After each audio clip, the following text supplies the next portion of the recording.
Hi everyone, this is Raymond Wood at the Raymond Wood podcast. We're very, very excited to bring an international superstar and football legend all the way from Leicester and also an adopted Scouser in Emile Heskey. Good morning in the UK to you, Emile, and good afternoon here in Australia to all our followers. How are you?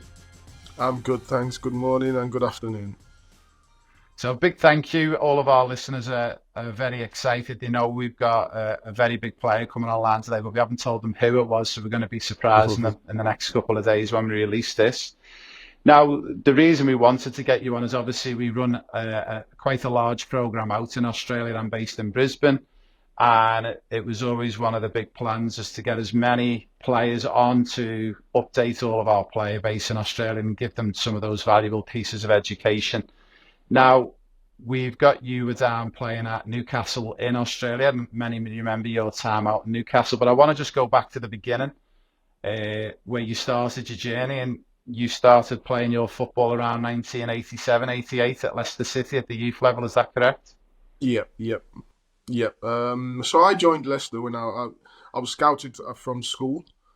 And how it works, scouts would go out and watch games all over, whether it be Sunday league football, whether it be Saturday league football, whether it would be school football. And I never played Sunday league football. I played school football. Yeah. So I got scouted from school, went on a trial to Leicester, and managed to work my way through. Back then, it was like 50 kids coming along, joining in training, and then they whittle it down as the years go on to see who's the best and who's got a chance of making it through. So I was one of the ones that carried on and continued to go all the way through from, say, under nines onwards. Amazing. So when you was younger and you were first going through that school football journey, it was a passion of yours to try and make it as a professional football player? No, it wasn't. It was just fun. Yeah. I actually loved, and I tell everyone this. I loved athletics. Athletics was my thing. Linford Christie, Carl Lewis, Ed Moses, people like that. I loved sprinting and I loved long jump.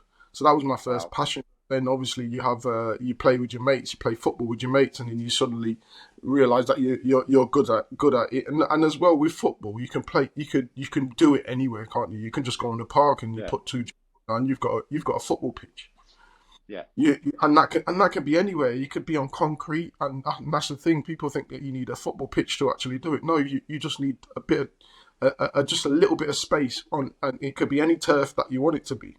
So we would do it on concrete. We would do it on anything. So and that's where the football love for football come, because again, you could just get as many players as you want, and you've got a game of some sort.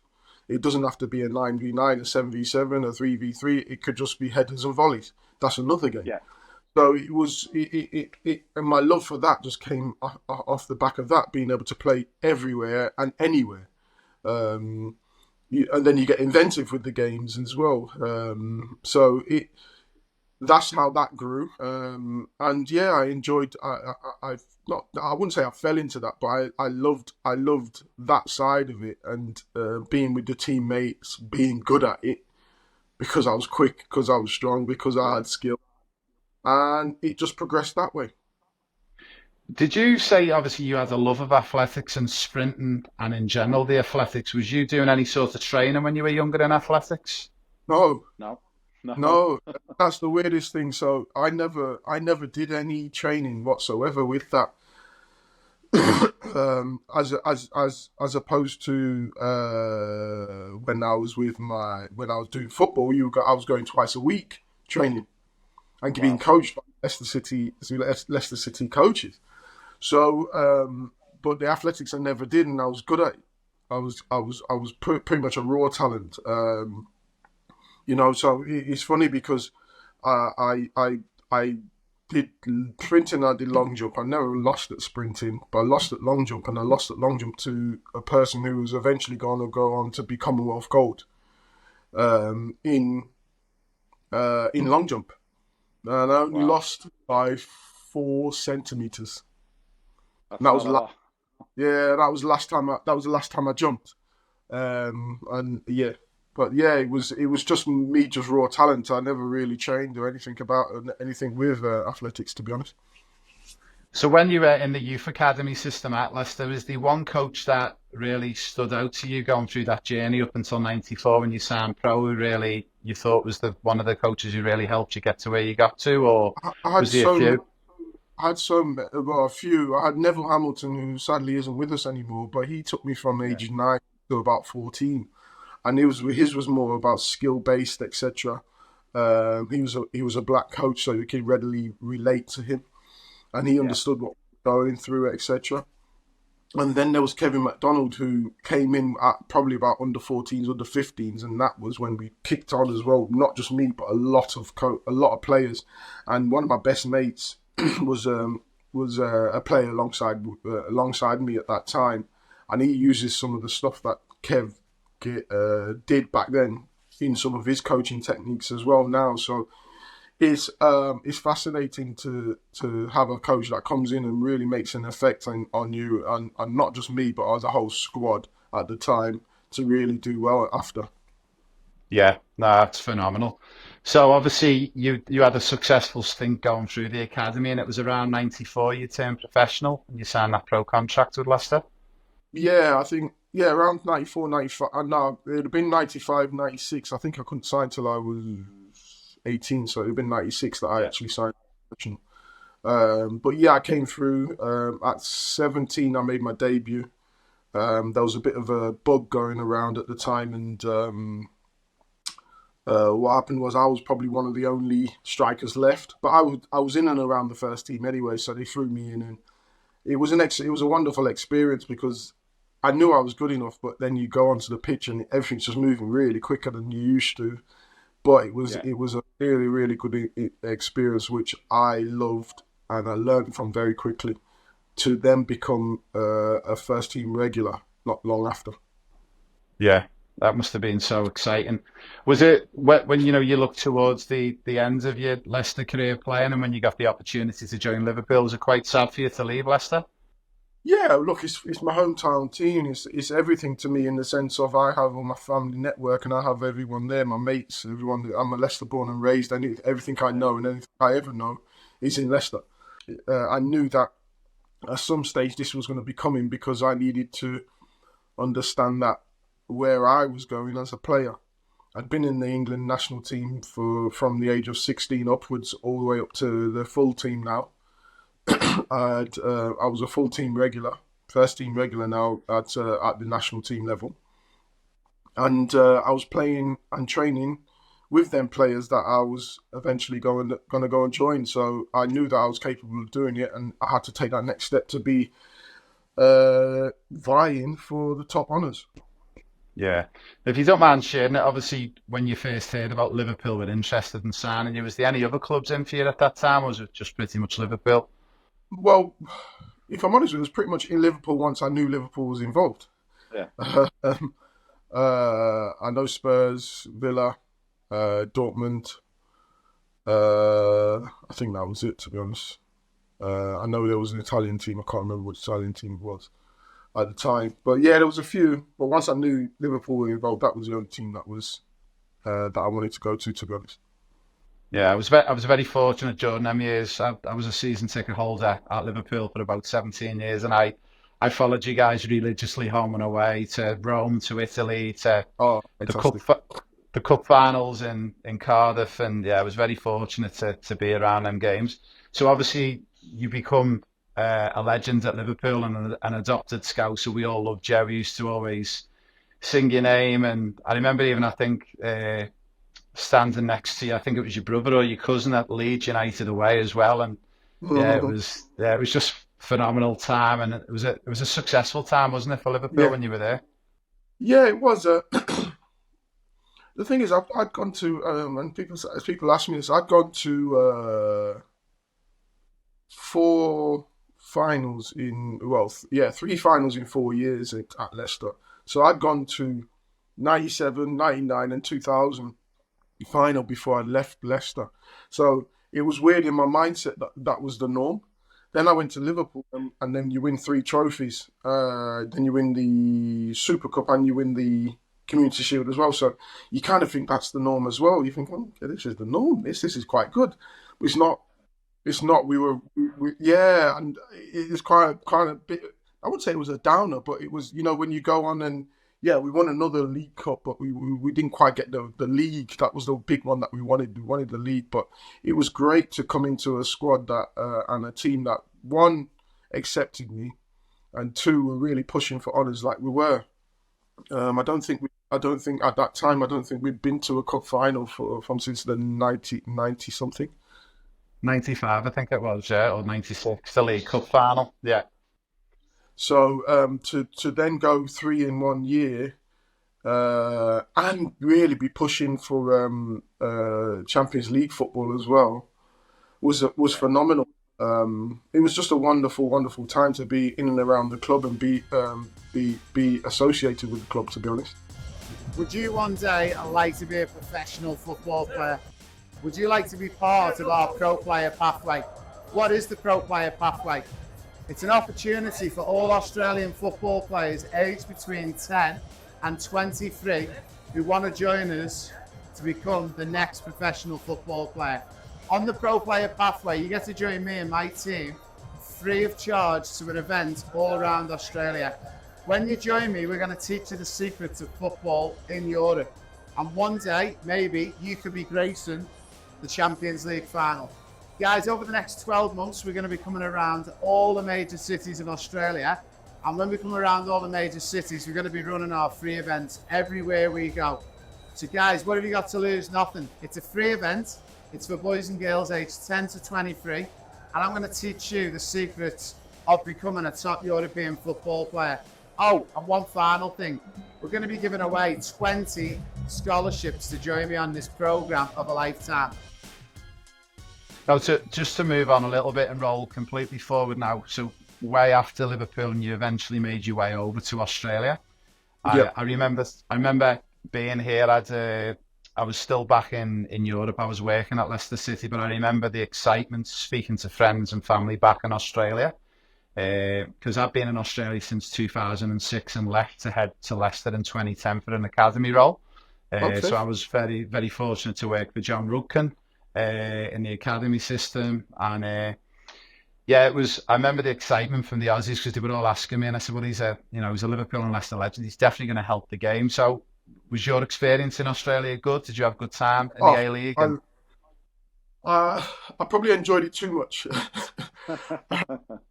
No, it was great. It was it was an interesting time because I didn't know what to make of it going there. Yeah, Um, Inevitably, you want to when you sign for someone, you want to go and visit and you want to go and scope it. You want to go and understand it. And I couldn't do that because it was so far. So it was yeah, kind of going. I went out on a limb and just went. Robbie sorted it out for me. To be honest with you, Robbie asked if I was interested, and I said, "Yeah, why not? What's it like?" And he was full of praise, etc. So I said, "Oh, come, let's have a go. Let's have a go." And I enjoyed it. I enjoyed it a lot. It was a different time of my career, so um, my thought process was a little bit different. So I had a lot of young players who were asking a lot of questions, and I was happy to help them with that as well, which was yeah, great. Um, we had a good coach in Gary Van Egmond, yeah, who I think is a fantastic coach, got a lot of good ideas. Sometimes as well with them ideas, it might be a little bit too complicated for the beginning, for the players on their beginning of their journey. Um, but I enjoyed the tactics, I enjoyed the life, I enjoyed the football. We played some really really good football. And at that time, it was just good to be around the Aussie league at the time, and it was growing.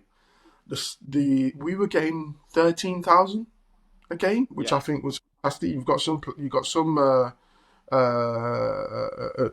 clubs in England don't get 13,000, and no, we were getting it. Wherever we went, we were getting reasonable crowds, and I enjoyed every minute of it. And now and even to the point, I think Zach Clough asked me about. I know he's at Adelaide now, and he asked me about it. And I said, "Yeah, go." yeah, Millie Farrer, I know Millie Farrer because I was at Leicester coaching, and she was a Leicester player at the time, and she's gone now to Perth as well. She asked me about it, and I said, you're going to love it. You're going to absolutely love it.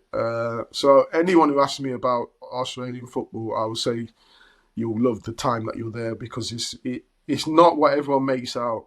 In the sense of the way they play football. The way they play football is probably ahead of some leagues in England, because they want to play football. They want to. I know they go off a Dutch philosophy, and they want to play football. They want to play out from the back. They want to produce better footballers, and it's getting there. But it will take time. That's one of the things we speak about. We run a program based off my teachings and learnings in the Premier League, and being fortunate to work for clubs like Leicester. And it was really interesting. You touched on the point about not being too advanced with the players and keeping it simple. And that was one of the things. I was so lucky when I was working for John Rutkin and Paul Cheney at Leicester City. Yeah. And it was all around the time, you might remember, it was around 2010 with the reforms with the FA, and when they introduced the Triple P and they categorised the academies. Yeah. And we made it so simple. I mean, we had like Luke Thomas, Harvey Barnes, and it was all about just teaching one principle, one objective, and work on it for 6 months and stick to it. And it's no surprise to me that Leicester, what they've done in the following years and going on to win the league, and even to being back there with the guys a few weeks ago for a visit, and to see that training facility just blew me away. Yeah, the training facility is something special, to be honest with you. I've got reservations on that even myself, because it's being from Leicester, it doesn't seem real. No, if I'm no. with you. And you know, because you was at Beaver Drive, I'm guessing. Yeah. So and Beaver Drive is Leicester. That's the heart. That's where I grew up. That's where, and it's funny because I grew up where there was no you got the gates at the front. Yeah. When I grew up, there was no gate. Just fans would walk in, watch you train, walk out. It was just a free for all, which was all about the community, wasn't it? Yeah. Which obviously changed now, and football's grown so big. You need that sort of security wise within football anyway. But the new facility, I always say to people, it's the best in the world at this moment in time. I know people will always trump it and go ahead, but that is the best facility in England. I would say Europe at the minute. I think PSG are building one right now, so I'm guessing they would probably trump it at this moment in time. But at this moment in time, I'm saying Leicester's is the best in Europe. Yeah, no, I just couldn't believe it. I was very lucky to get showed around by Stuart McClarty, and Stuart was showing me around, and it just blew me away. But it was even like going back to Liverpool a few weeks ago. I had a couple of players trialing, and we've had one player signed for Liverpool, which is exciting. And to go back to Melwood, where the women's now train, but then to go to Kirby, and I grew up in Kirby in Liverpool, and like to the point where the parents have chairs on the side of the pitch and they've got heat lamps above them. And I'm like, this is like... It's not like us where level. we have to take off flask and be shaking there, is it? It was it was huge. But yeah, I think you were right there. You hit the nail on the head with Australia. I think that one of the big things, for some reason, the attendances have took a huge knock, because I remember when you were playing here, and I remember coming back and going to a Brisbane Roar game, and I think there was 35,000 against Newcastle, and it was special. And that was when Ange Postecoglou was coaching, and it was really kicking on. Yeah. But I think with that, I would say is, you got to remember we had Del Piero, we had Shinji. Yeah. And I think you've got to keep the momentum going. And I think once we left, it was like they didn't have the same pedigree of players coming in, and then fans that will wane as well, because again, if you're not keeping that pedigree up, and if you're not keeping that standard up, their belief is going to go a little bit, isn't it? Yeah, it's a shame. Yeah, but I like I said, I thought the fan base was fantastic. We went to Perth, and it was unbelievable in Perth. We went all over Adelaide, and it was great. Yeah. So I think the fan base is coming back again. I think it will. But it might take a big another three big names that will propel it again. yeah, I've been in Australia for just on 18 years, on and off, and I've never been to Newcastle. And I've been friends with Hugh Dallions, who's friends with yourself for the past couple of years. And I went down this weekend and we went to have a look at some of the talent. I just couldn't believe Newcastle. It was amazing. Nobby's Beach, It's just unbelievable. Yeah. Q showed me around. We had dinner. The talent. I mean, we've seen about just over 200 players over the 3 days through our programs, and we run a free program for the boys and girls to come out to. And yeah, we're very excited to actually bring a couple of the children from Newcastle over to the UK this year to have a look at some of the clubs in the UK and give it a go. Oh, fantastic! Yeah, look, I think there's talent all over. At the end of the day, you've got to remember these kids in Australia. They're outdoor kids. They're always outside doing something.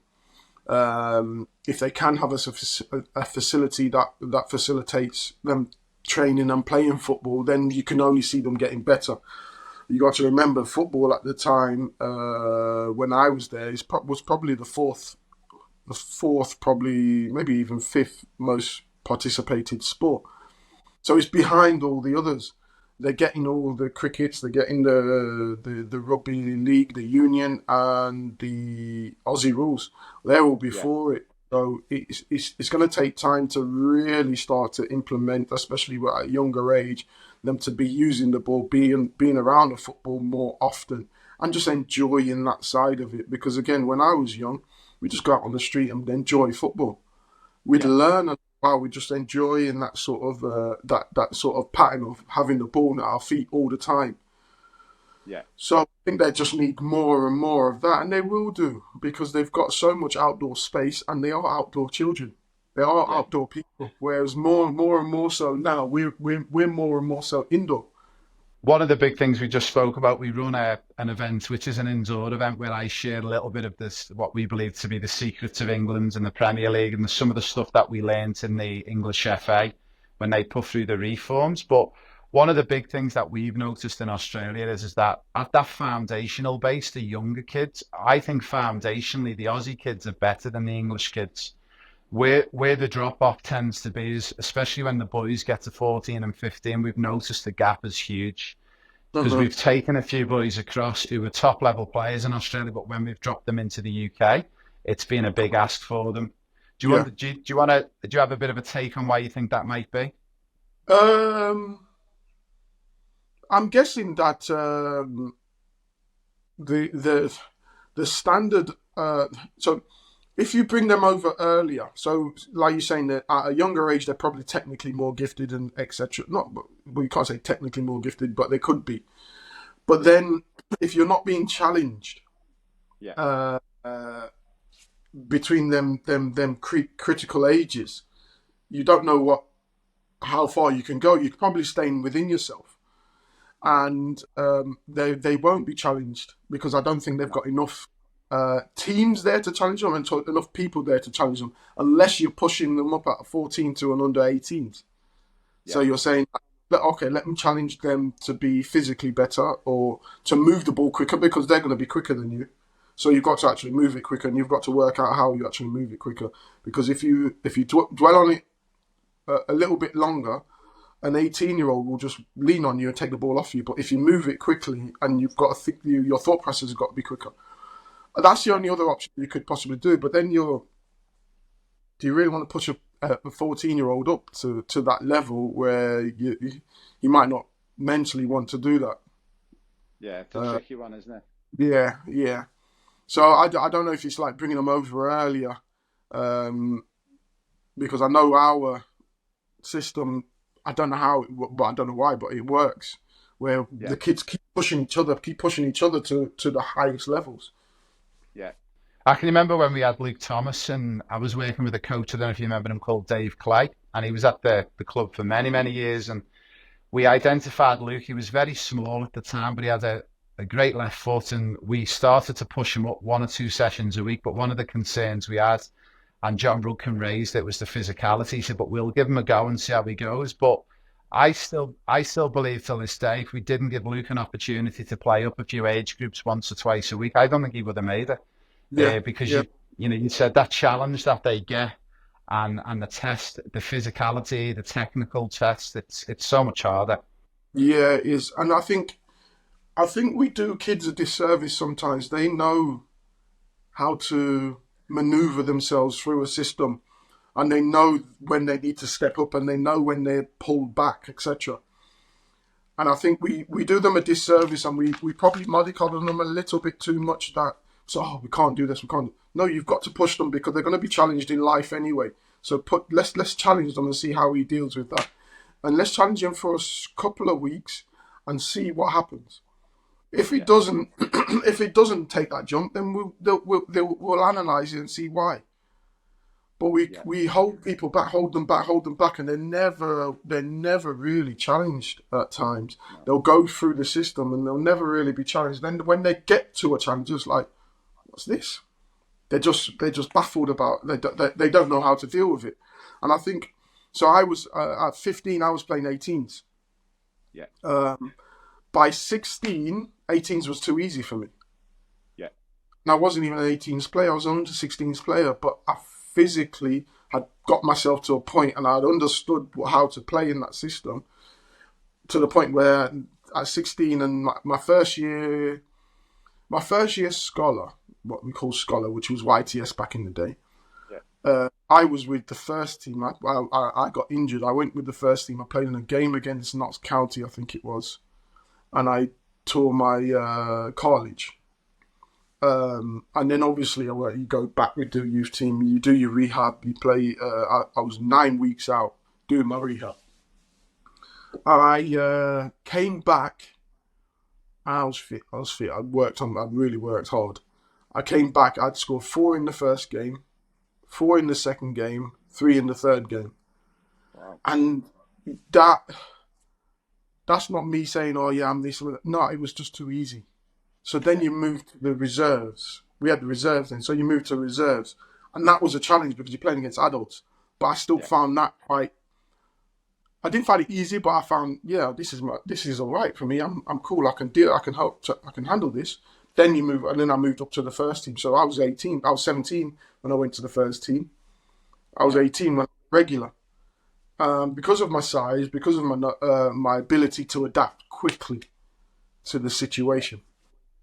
That's one. I'm so glad you touched on that because it's one of the things that's a little bit controversial in Australia. And I've tried to speak with people at the FFA and some of the technical directors, and I'm like, some of our best success stories from Euro football start taking them to Europe. We actually encourage them to come out of the MPL and SAP system because they're not allowed to play up in ages, basically, unless you get a signed letter from the king.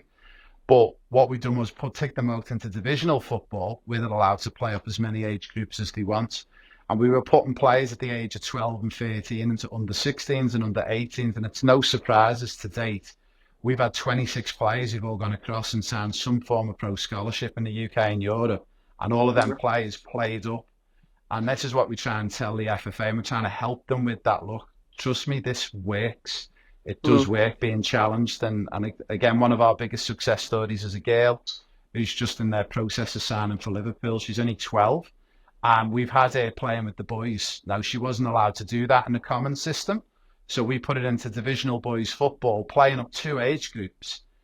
She's gone to Liverpool at the age of 12, and she's being offered a position in with the 14s and 16s at Liverpool. So it shows you that it works. It's a touchy one, though, isn't it? I don't really like to delve into it too much because, again, everyone's got their views on it. And if you were to ask the players... because I was in women's football.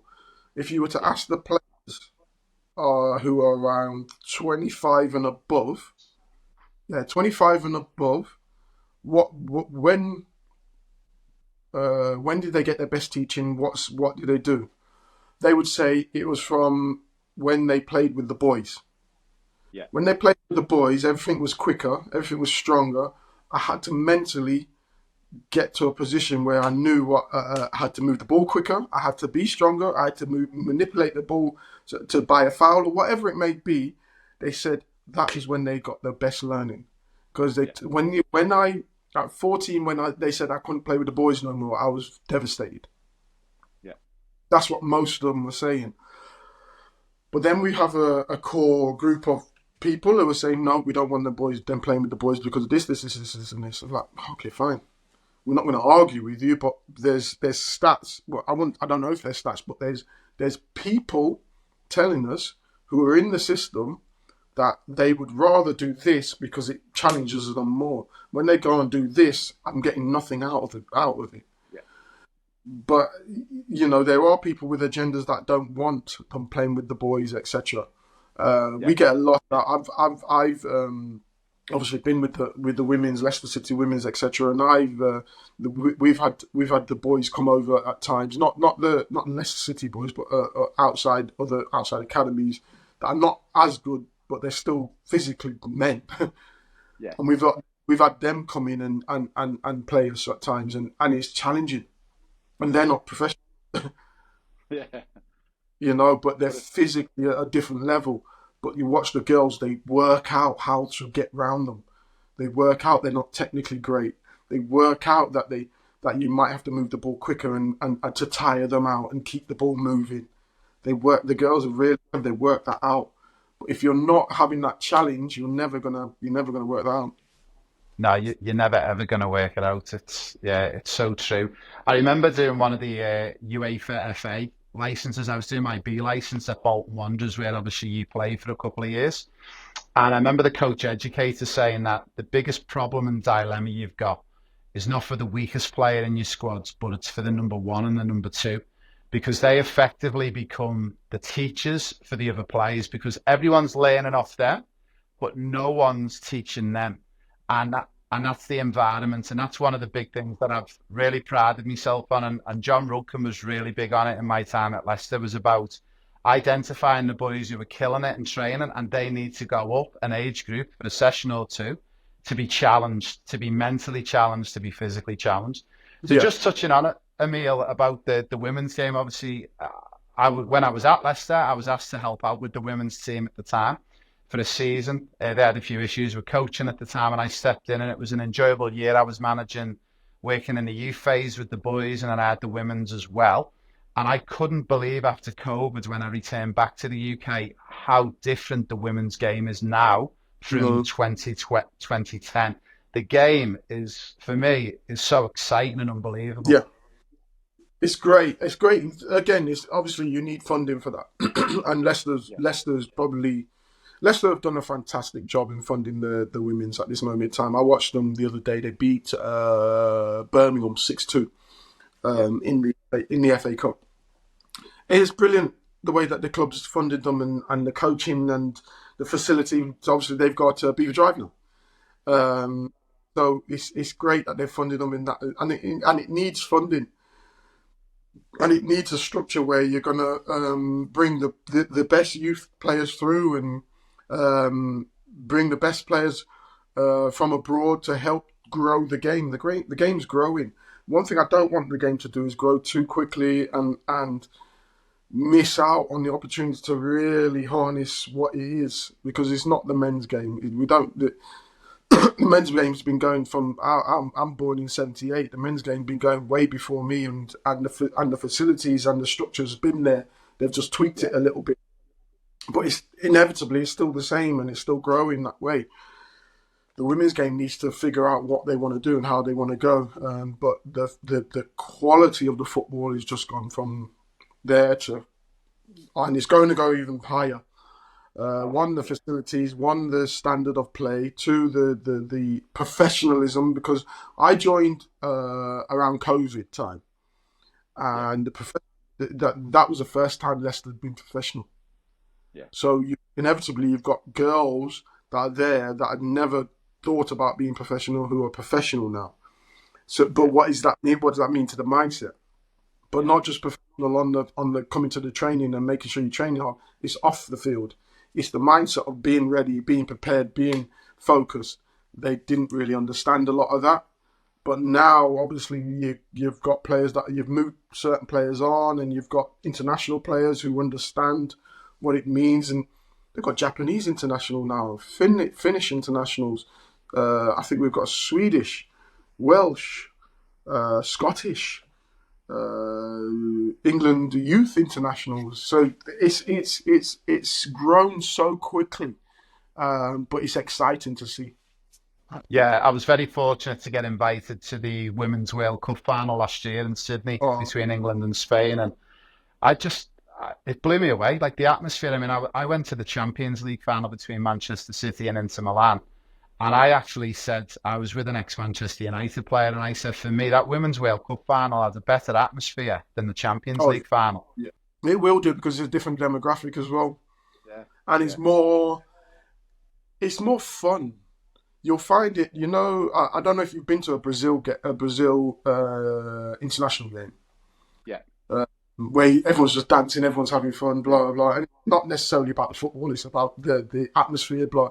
And I think women's football's a lot like that. It's more family orientated, it's more exciting, it's more fun. Where within males football, you've got tension. Yeah. There's always tension there. But it's a totally different demographic, a totally different atmosphere. But it's still good. It's still football, and it's still great. I was telling a funny story really quickly about we went to Rome away, and you were playing in the game in the Europa League in UEFA. And I remember I think I was 18, 19. I was born in 1979. And we were going into the Rome stadium. Our bus had already had every single window smashed on the way in. And the Italian fans were next to us walking in with plastic bags. And one of our friends' dad says, oh, they're very healthy. And we said, why did you say they're very healthy? And he said, they've got bags of apples. They had cooking apples. They weren't eating them. They were there to be thrown at all the Liverpool fans. Yeah. And that's the difference. Like, you just know you're never going to see that in the women's game.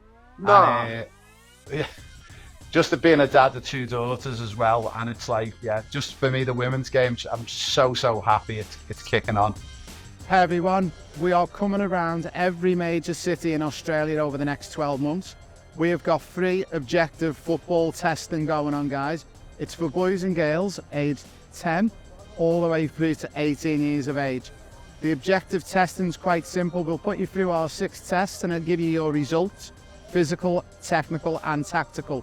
And also, we're going to choose 16 winners to join us on an all expenses paid trip to Europe in 2024 and also 2025. Guys, what have you got to lose? Nothing. It's free to sign up. You get free objective testing and you'll get a free feedback, and maybe you'll be joining me at the Santiago Bernabeu in 2024 or 25.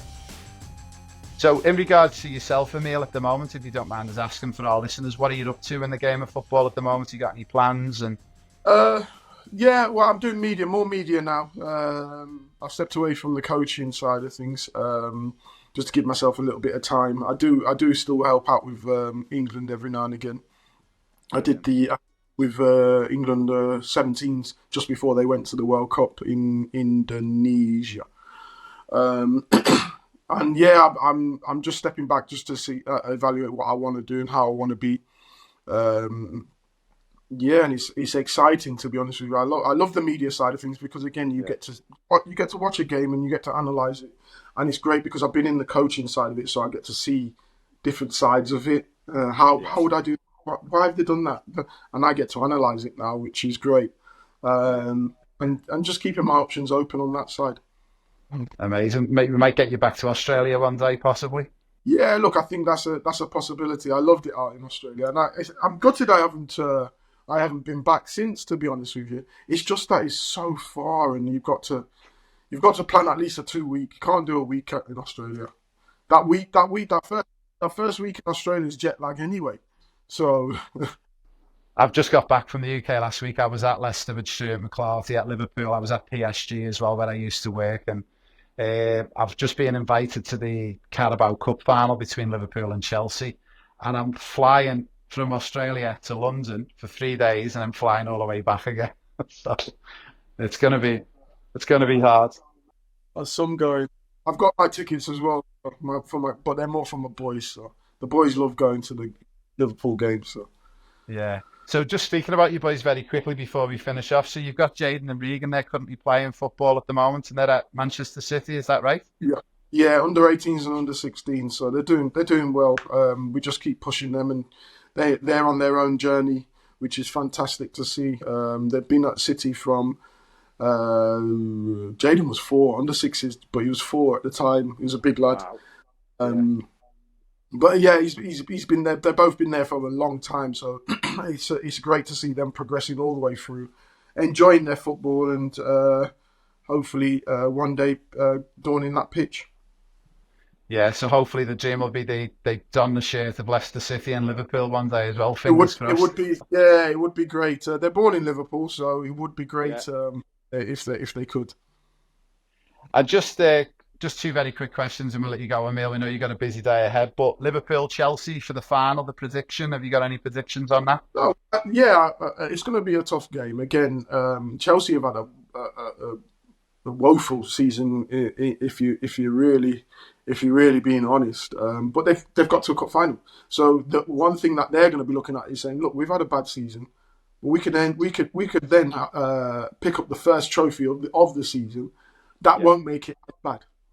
Yeah. But if I'm honest with you, the way that Liverpool, well, apart from the Arsenal game, the way that Liverpool are playing, I expect to win. They've been fantastic, and I expect to win from them, and I expect quite a comfortable one, like a 3-1 or something like that. So, Yeah, that should be good. Well, hopefully I might see it at the game. But yeah. in regards to Leicester City, they're looking good. It looks like they're going to come up this season back into that Premier League. Obviously, the task ahead is staying up. Do you think they're going to be able to do that once they get back up? I think, look, first and foremost, getting up, and I think they're well on track for that. I think Enzo has done a fantastic job in not only setting up the team and the club how he wants it. After a tough pre-season, I was on the pre-season tour with them, and it was tough for him.